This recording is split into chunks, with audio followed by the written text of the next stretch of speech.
The Daily Dish with Leanne Ely. This is a show about you, your life, and the vibrancy you want.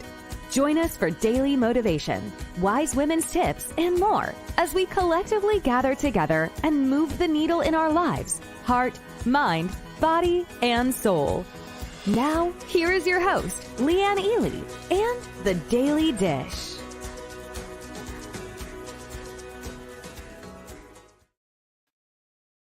I'm having a little dance. It's Transformational Tip Tuesday. That's why I dance. Are you ready for that? I sure hope so. Today's going to be a good day because we're going to be explaining and looking at, guess what we're going to be looking at, y'all?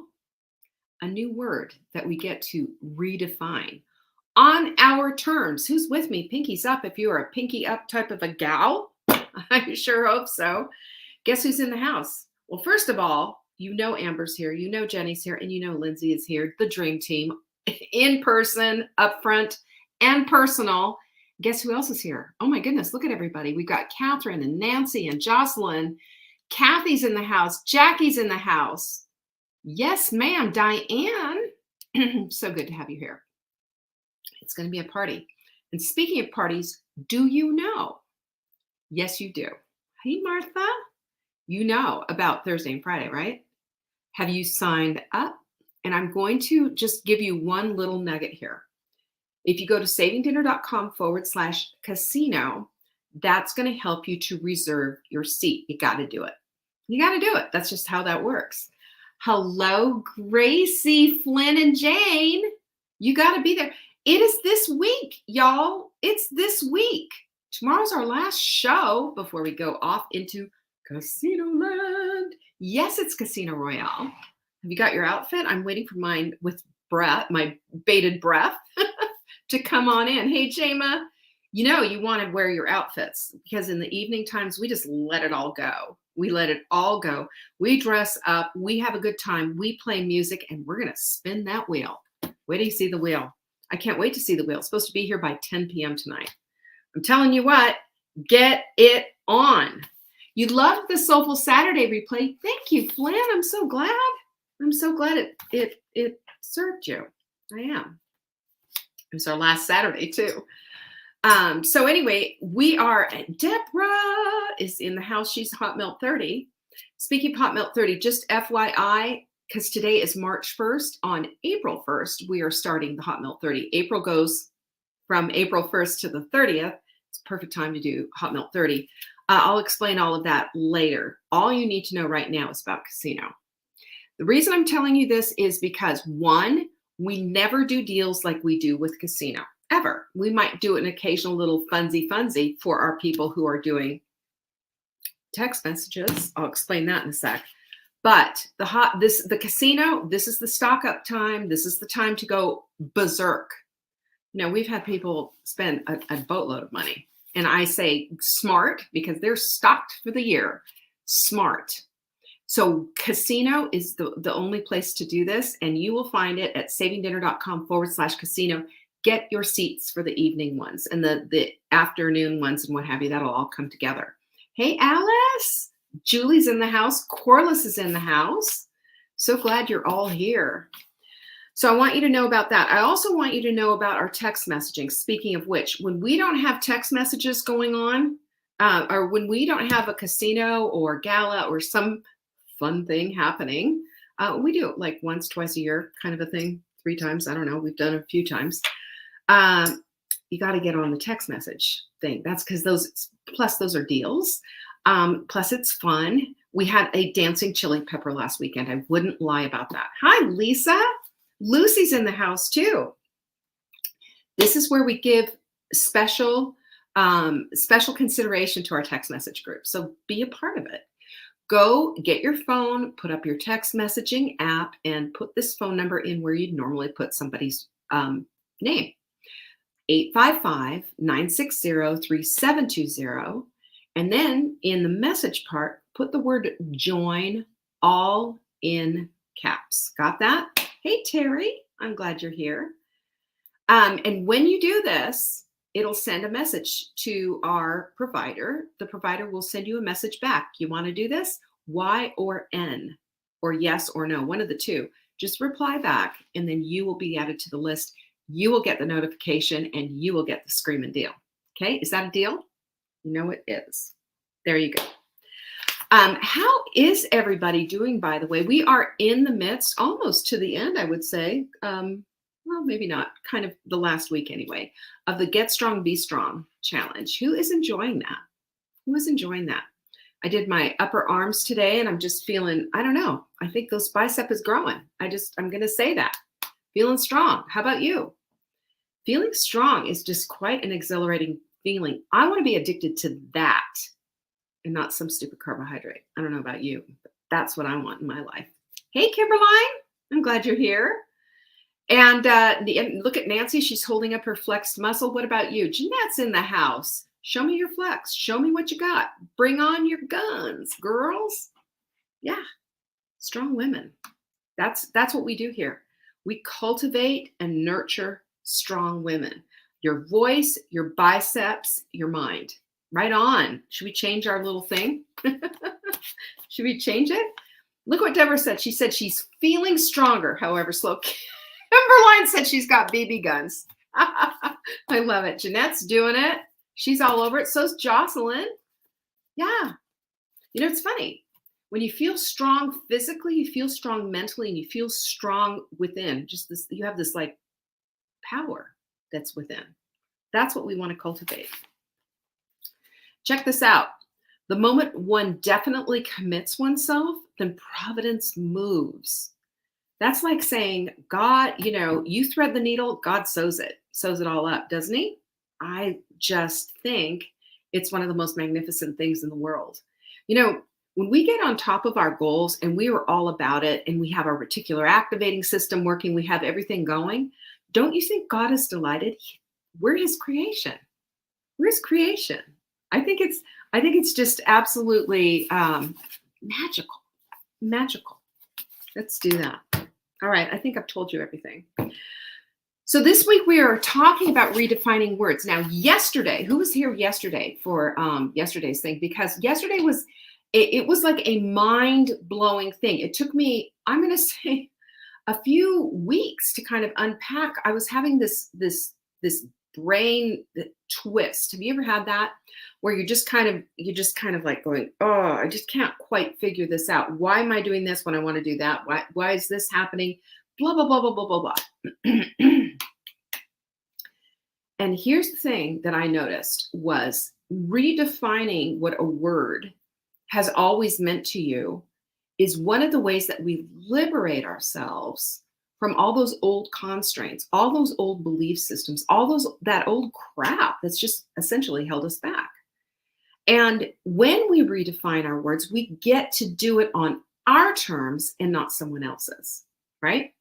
So yesterday we redefined the definition of easy and the definition of hard. And I don't know about you, but I've had a crazy, easy morning doing a bunch of hard stuff. And I'll tell you what, I have loved every minute of it.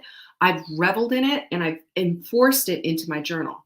I grabbed my journal and I wrote out just exactly how fabulous it feels to be doing all these easy things. Now, if you haven't watched yesterday's show, I'm not going to give you a recap. I'm going to say, go watch it, because it is a needle mover. I mean, I was almost in tears with this whole revelation of how we can redefine this idea of easy and redefine this idea of hard. And when we do it to serve ourselves, well, you know, everything changes. I've got a new word for you today. I was going to do two, but I kind of parked myself on this one word. You ready for it? Should. Should. The word should. I hate that word. I hate that word with an absolute passion. I want it gone. I want it removed from the entire dictionary. Get rid of it. So when we talk about should, right, we're talking about a word that's used to indicate obligation or duty, used to indicate what's probable. And my question is, who gets to determine what that is? Who? Who gets to say, this is what you should do? Now I'm going to get into the weeds on this one, and I'm going to tell you what, this is the key for taking off your people-pleasing notion that this is how you need to live your life. I think it's time. What do you think? Are you ready for it? All right, let's get into it, because I promise you, this is one of those other things that just kind of shook me up a little bit. But I really believe that the word should is just code for people pleasing. You can take that one to the bank. It is. It's code for people pleasing. And I'm not talking about like the should, like, something smells, I should take out the trash. Okay, yeah, you probably should take out the trash.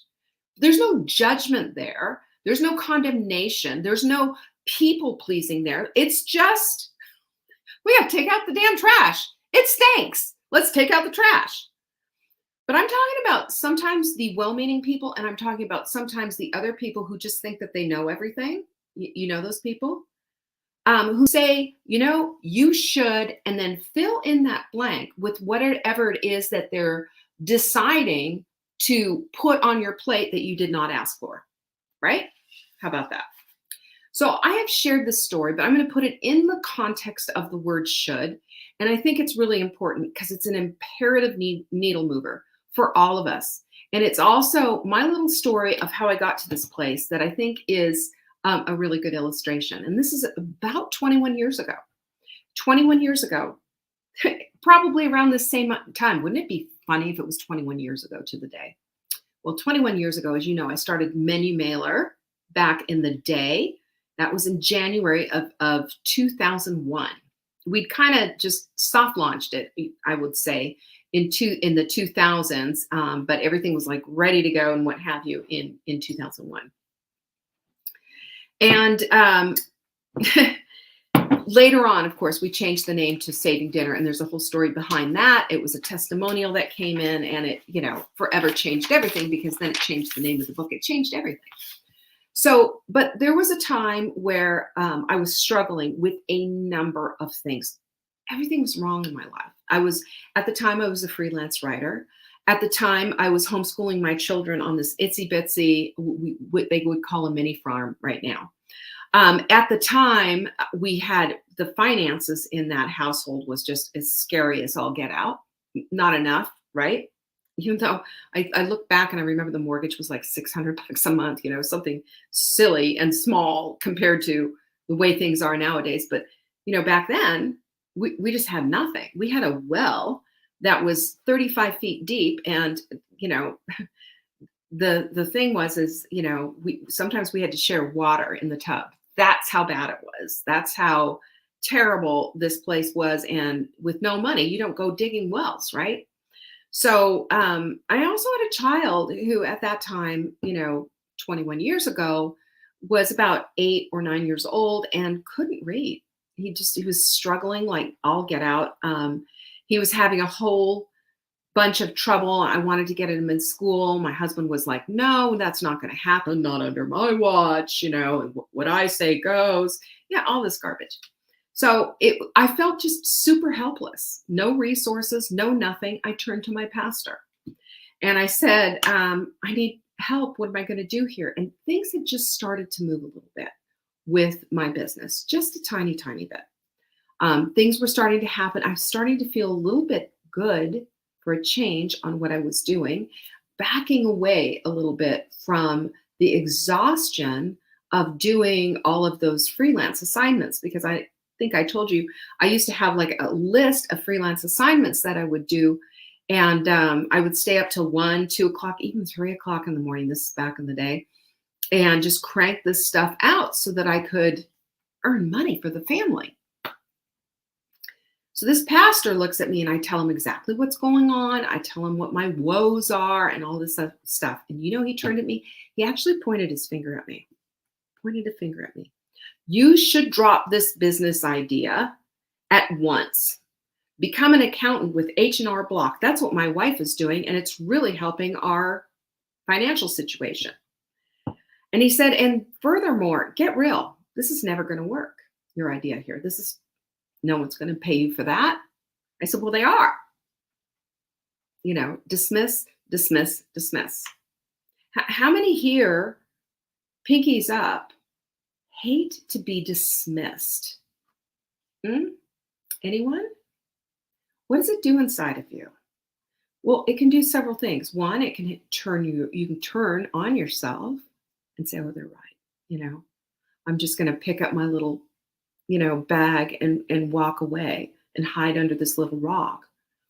Or it can turn you into someone who turns on fire. We'll talk about that. So I remember at the time, though, when he said all of this stuff, yeah, that's right, man. See what Catherine just said? Dismissal fires me up. You better believe it. I was on fire, but I didn't quite know it because at this time, understand this is 21 years ago, I am just learning about understanding where my voice was, right? This is just as I was being diagnosed with this thyroid condition, all kinds of stuff going on at that time. So I had a confluence of emotion going on at the time. I was angry. I was wondering if he's right. I was emotional. I was protective about this new idea that I had. I was confused. I started questioning myself. Am I crazy? Is this wrong? But yet deep down inside of me, I knew that this pastor, this man, man of God, was shooting on me. That's what he was doing. He was shooting all over me. He wasn't interested in how I felt about anything. He wasn't interested in any kind of a discussion about this business. He wasn't interested in hearing from me. He was interested in quick fix, shut her up. A doctor would have given me an antidepressant, that kind of a thing. You know what I'm talking about? Because it's shut up and put up, and that's what shooting does to people. Shut up, listen to me, perform for me, woman. Do what I say. So I thought about this for a minute, and I remember I was so taken aback. I shut it down for a minute, and I remember thinking to myself, well, he doesn't really know me that well because they just, come along. This is a new pastor and all of that. And now I look back and I go, his emotional investment in me? None, zero, nothing. And he wasn't coming from a place of genuine concern for my well-being, but a genuine concern to fix it, shut her up, and get this done. Period. Maybe that wasn't intentional. Maybe that wasn't his heart. But let me tell you, that's how I picked up on it. That's how it felt to me. I felt shut down and dismissed again. And boy, was I tired of doing that. I should do this for my family. I should do this for security. I should do it for straight up cash flow. And I said, well, I'm just not good with them. It doesn't matter what you want. It's what's right, is what he said. That is colossal shooting with a capital S. And I just want to say right now, the word should is a shame word. It's a shame word. It leads to feelings of inadequacy. It leads to frustration, self-doubt, even self-rejection because it belittles. You should do this. And I'm going to tell you what to do it because you are not a grown up ass enough woman to be able to do it for yourself. So I'm going to should on you. Perform for me. People please for this imaginary audience. That's what should does. That's what should does. And then when we, so when we should on others, that's exactly what we're doing. You might have been shoulded on, but do you should on others as well? We might not realize we're doing it. We might think that we're doing it in the name of help or advice, but it's never, advice when it's unsolicited, by the way. Never, never, never, never, never. Unless you ask permission, of course, and you say, would you like a little feedback on that? That's how we honor one another's dignity, isn't it? I think it's an important thing. So I don't want anyone telling me how I should show up in the world. Do you? Do you want that? And I don't think sometimes that we realize that we're doing this because this has happened to us since we were kids. This happened to us as we were adults. This happens to us on the regular. It just does. It's part of the whole thing. But the thing that I want you to recognize is that who are we doing this for? An imaginary audience that, this fake audience that we're performing for? I always think about that when I think about people pleasing. What's it about? I think of the little cartoon Quick Draw McGraw shooting on the sheriff's, or getting his feet, his hoofs shot at. Dance. I always think of those weird cartoons and all these other kind of things. But I think what we need to be looking at is what should is. It is arrogant because it's saying, I know better than you do about your own life. And it is disrespectful because it's saying that you do not have the adequate amount of tenacity to figure things out for yourself. That's what it does. So I don't know about you, but I hope that's blowing you away. And especially if you're one of these ones who are going around and shooting people all over the place. And if somebody else is doing it back to you, push it back. Don't allow them.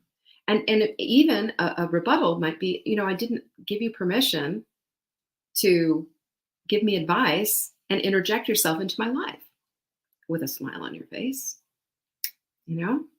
I've been shit on from doctors before. I bet you have too. I have been shit on and shit on and shit on. And so have you. I know. But we want to get out of that. We want to stop it. And we have to stop it with ourselves as well. And we do it all day long. For me, one of the things that I was doing, and this is why I got to this place of just like this whole notion of redefining the word easy and redefining the word hard, was I would find myself in this place of constant catch up. And what happens with this constant catch up is, first of all, it drains your adrenals. It's really bad and it's high stress producing. It also puts you in a place where you feel inadequate all the time. And I should be working out. I should be doing this. I should be doing that.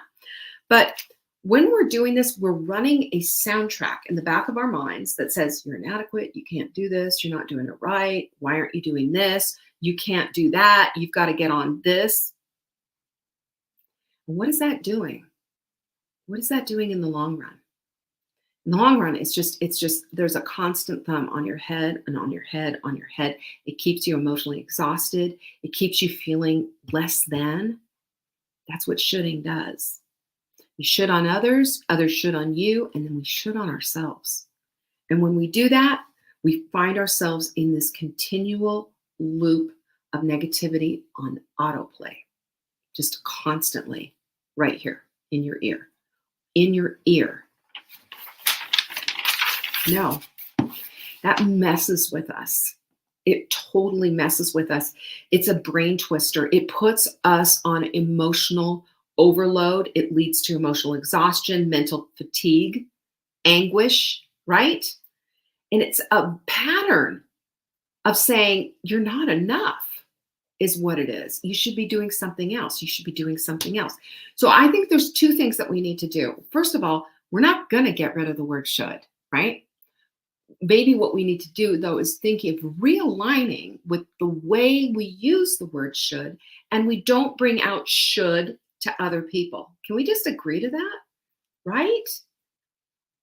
Who are we? What kind of arrogance, what kind of buffoonery is this that we would dare to tell someone else how to run their lives?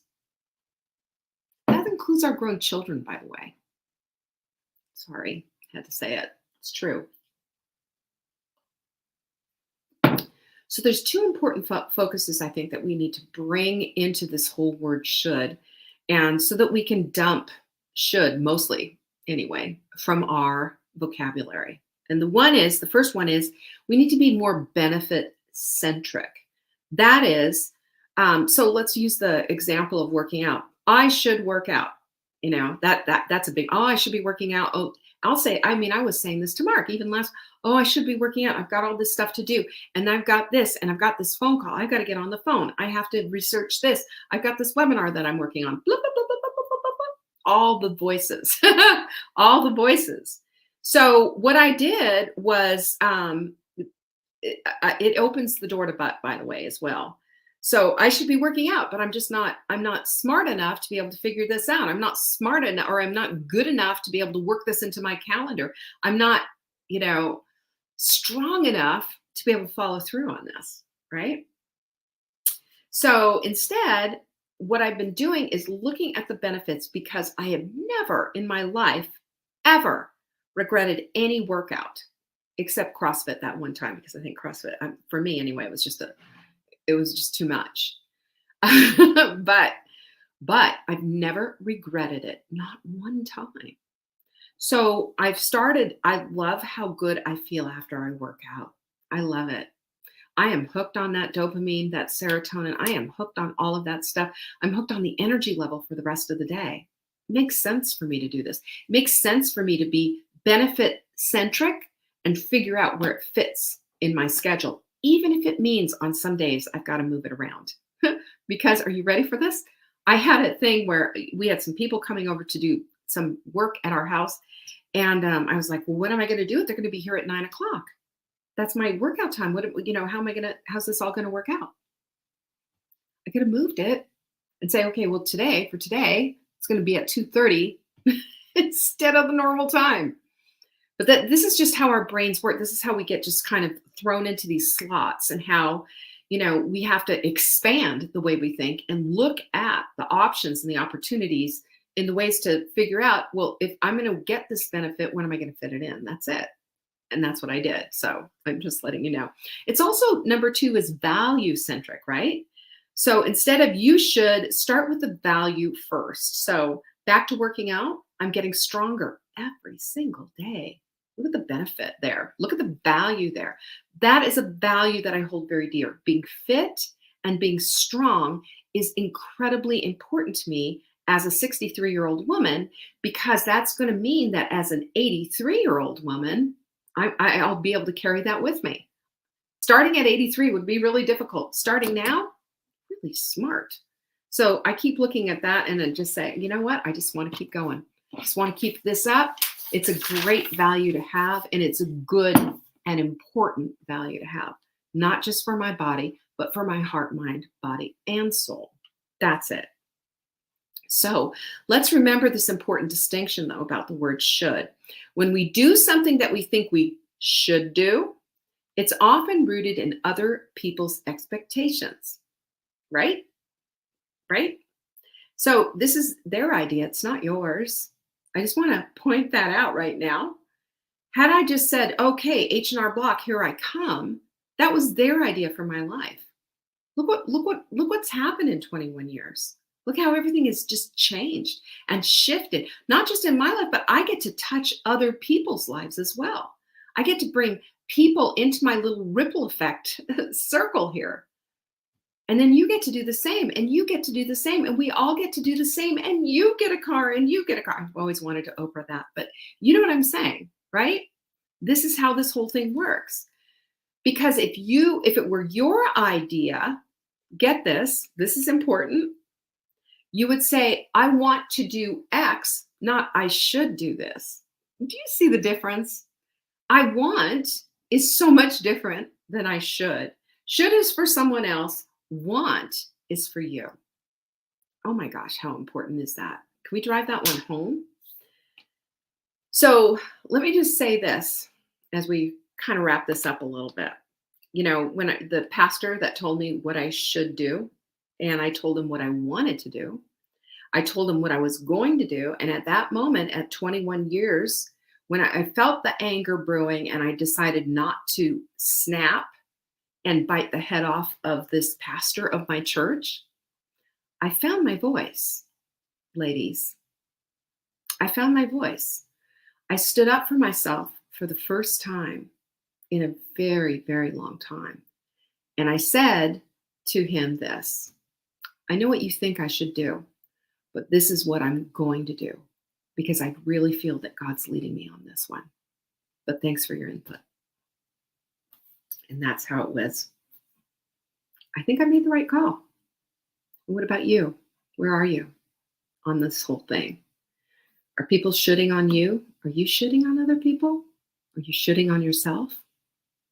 How about if we redirect that into shoulds going with You should take out the trash and keep this other trash of how we use the word should alone. What do you say? Time to find your voice, time to use it, and time to rise up and to be the very best that you can be. And it starts with understanding there's no need to should on yourself or anyone else, as a matter of fact. You are enough. I like that. Alrighty. Well, I hope you enjoyed that. Tomorrow we're going to another hard one. Wait till you see the one we're bringing out tomorrow. We're going to trot out another word that absolutely 100% needs redefining. I hope you join me for that. See you tomorrow. Peace be with you. Bye-bye.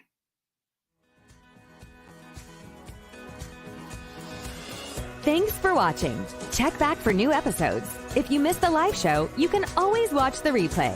You can find Saving Dinner on YouTube, Facebook, Instagram, and TikTok. Until next time, pinkies up.